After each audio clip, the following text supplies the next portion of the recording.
যেহেতু এই মঞ্চ আমার হাতে মাইক তুলে দিয়েছে, আমি গুটি কয়েক কথা বলবো।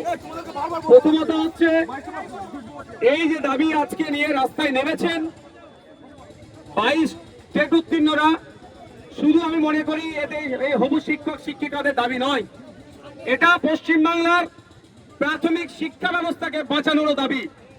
তাই হবু শিক্ষক শিক্ষিকাদের সাথে আমিও রাস্তায় নেমেছি। আজকে এসে আমরা এখান থেকে রাজ্যের শিক্ষামন্ত্রী এবং রাজ্যের মুখ্যমন্ত্রীকে যে বার্তা দিতে চাই যে পশ্চিম বাংলার বুনিয়াদী শিক্ষা ব্যবস্থাকে আপনাদের শাসনামলে যেভাবে ধ্বংস করেছেন আর যতটুকু বেঁচে আছে আর ধ্বংস করবেন না। 2012 থেকে 2024 এই সময়কালের মধ্যে পশ্চিম বাংলায় প্রায় 25,000 প্রাথমিক শিক্ষা কেন্দ্রকে আপনারা দায়িত্ব নিয়ে বন্ধ করেছেন শিক্ষক না নিয়োগের মাধ্যমে। আর কত স্কুলকে শিক্ষা প্রতিষ্ঠানকে আপনারা বন্ধ করতে চাইছেন?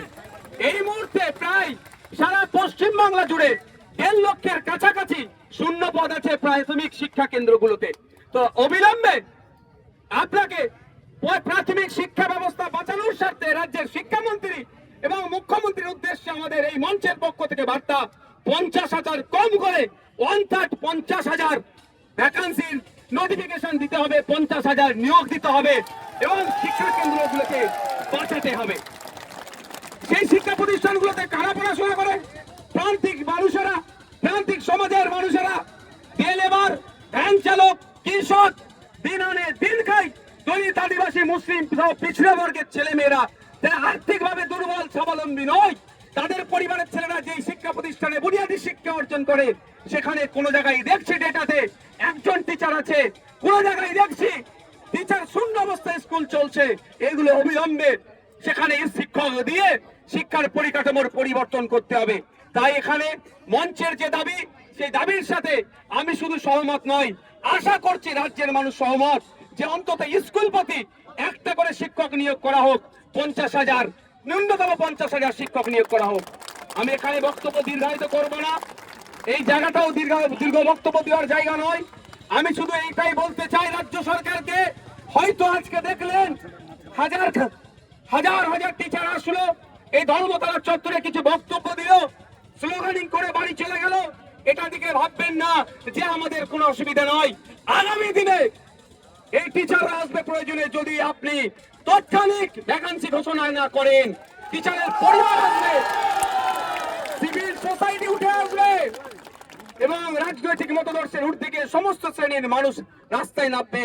তখন কিন্তু এখানে যে সংখ্যক টিচাররা দেখছেন এইটাই আর সীমাবদ্ধ থাকবে না, সেখানে কিন্তু বৃহত্তর আকারে মানুষ দলে দলে এই মিছিলে পা দেবে। তাই আমি অনুরোধ করব যে আমরা আজকে এসেছি, আজকে এখান থেকে আমাদের প্রতিবাদ মিছিল, আমাদের 50,000 ভ্যাকান্সির ডিক্লেয়ারের যে মিছিল, হয়তো আমরা যত সময়ে নিয়ম মাফিক যে আমরা কমিটমেন্ট করেছি সে শেষ করব। তবে আগামী দিন যদি আসতে হয়, আমি নওশাদ সিদ্দিকী বলছি, আমাদের এই মঞ্চের দাদারা, হবু শিক্ষক শিক্ষিকারা, দিদিরা গণতান্ত্রিক প্রক্রিয়ায় যে আন্দোলন করবে, সেই আন্দোলনে আমি শুধু নয়, বাংলার মানুষকে ঐক্যবদ্ধ হয়ে আমি আবেদন করব এবং হবে। তখন কিন্তু আমি নিশ্চিতভাবে জামা কাপড় সাথে নিয়ে এসে আন্দোলন করব। আপনারা আন্দোলন করবেন তো নাকি? করবেন তো নাকি?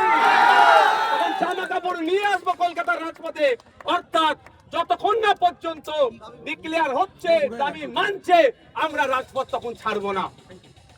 আর আপনারা এটা বলে যায়, আমরা এটা অত্যন্ত আমি সহানুভূতির সাথে বলছি, ভালোবেসে বলছি।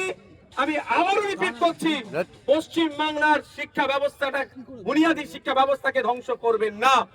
অবিলম্বে যেমন একদিকে 50,000 পরিবার বাঁচবে, 50,000 শিক্ষক নিয়োগ হলে, অপরদিকে এই 50,000 শিক্ষকের জন্য আরো 1 লক্ষ পরিবার আর্থিকভাবে তারা স্বাবলম্বী হবে। তাহলে 1.5 লক্ষ পরিবার বাঁচবে। 1.5 লক্ষ পরিবার মানে প্রায় 5 থেকে 7 লাখ মানুষ উপকৃত হবে।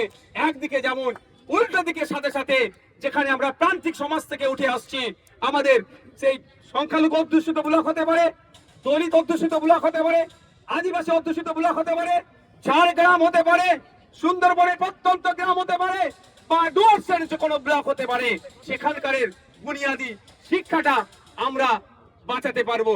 তাই রাজ্য সরকারের কাছে অনুরোধ করব, এখানে যারা এসবি আছেন, এখানে যারা আইবি ডিপার্টমেন্ট আছেন, তাদের মাধ্যমে রাজ্য সরকারের কাছে আমি বার্তা দিতে চাই, অবিলম্বে 50,000 শূন্য পদের নিয়োগ হবে তার নোটিফিকেশন জারি করুন।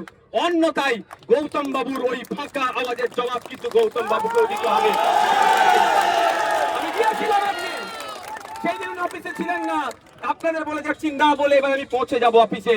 ওনাকে জবাব দিতে হবে যে আপনি বলেছিলেন মিডিয়ার সামনে অ্যালাউ করে যে বছরে বছরে টেট হবে, দুবার করে নিয়োগ হবে, 50,000 পোস্ট আমাদের রেডি আছে, আর আজকে আপনি আমাদের হাতে ললিপপ দিচ্ছেন 13,421-এর ললিপপ আমরা মানবো না।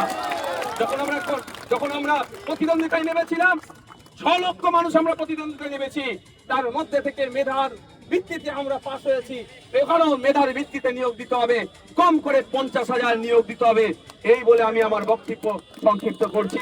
এই আন্দোলন চলবে, চলছে, চলবে।